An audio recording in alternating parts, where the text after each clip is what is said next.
Get out! Don't pretend you understand this, Janitor. Professor Catherine Sterling's voice cracked through the lecture hall like a whip. 30 graduate students laughed as Jamal Washington froze beside his cleaning cart. The 35-year-old prodigy, Harvard, MIT, Cambridge, stood before a board filled with equations, confident, polished, cruel. But Jamal didn't move. He stepped closer. "There's an error in your third line," he said quietly. The room went silent. She checked, and her smile faltered. He was right. By sunset, the story had spread through Whitmore University.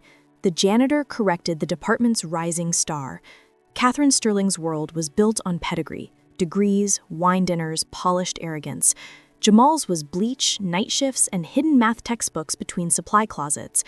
But her perfect hierarchy cracked that day. The next week, she hosted the annual Oilers Challenge, a $50,000 competition granting automatic PhD admission. The brightest minds from Harvard, MIT, and Yale filled the hall. Jamal stood at the back, mop in hand. When Sterling invited questions, he raised his voice. "Professor, there's a simpler solution using symmetry." Students snickered. She invited him to the front, expecting humiliation. Instead, he explained the problem with elegance that silenced the room.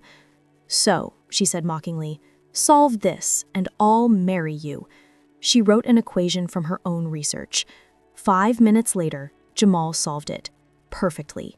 Phones came out. Cameras rolled. The janitor had just solved a PhD-level problem in front of the world. "Lucky guess," she muttered, her confidence cracking. But it wasn't luck. Jamal's solution was brilliant, clean, rigorous, and impossible to fake. Soon, the internet was on fire. #JanitorGenius trended worldwide. News anchors, mathematicians, and students everywhere debated what had happened inside that lecture hall. The next morning, Sterling doubled down. She entered him officially into the competition, determined to expose him. Round after round, Jamal's solutions outshined the elite. While others used memorized formulas, he revealed why the math worked. He turned complex equations into stories anyone could understand. Dr. Alina Rodriguez, visiting from Stanford, saw what Sterling refused to admit. This wasn't a fluke. It was genius. By the finals, Jamal had become a global phenomenon. Over 100,000 viewers tuned in live. Sterling unveiled her final challenge, her own doctoral problem, a trap designed to crush him. For an hour, he struggled. The world watched him fail. Then, something shifted. He erased everything and started again from first principles. Using old, forgotten techniques, he rebuilt the equation piece by piece.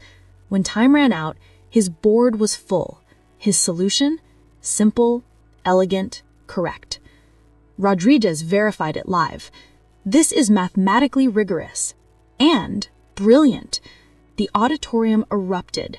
Jamal Washington had just solved Sterling's 3-year research in 90 minutes, using methods she dismissed as too basic. Sterling was destroyed. The internet crowned him the true genius. Reporters shouted, "So, Professor, when's the wedding?" Then Rodriguez stepped forward with a revelation that changed everything. Mr. Washington isn't a janitor. He was one of my top PhD students at MIT, until he left to care for his sick mother. The crowd froze. Jamal had already completed his coursework, published papers, and earned awards. The university had unknowingly hired a mathematical prodigy to mop its floors. Offers from MIT, Stanford, and Princeton poured in. Sterling's arrogance collapsed into shame. Later, in the empty auditorium, she whispered, "I owe you an apology, and maybe dinner." Jamal smiled. "Only if we talk as equals." 6 months later, headlines told a new story. Dr. Jamal Washington returns to academia. Professor Sterling launches scholarship for hidden talent.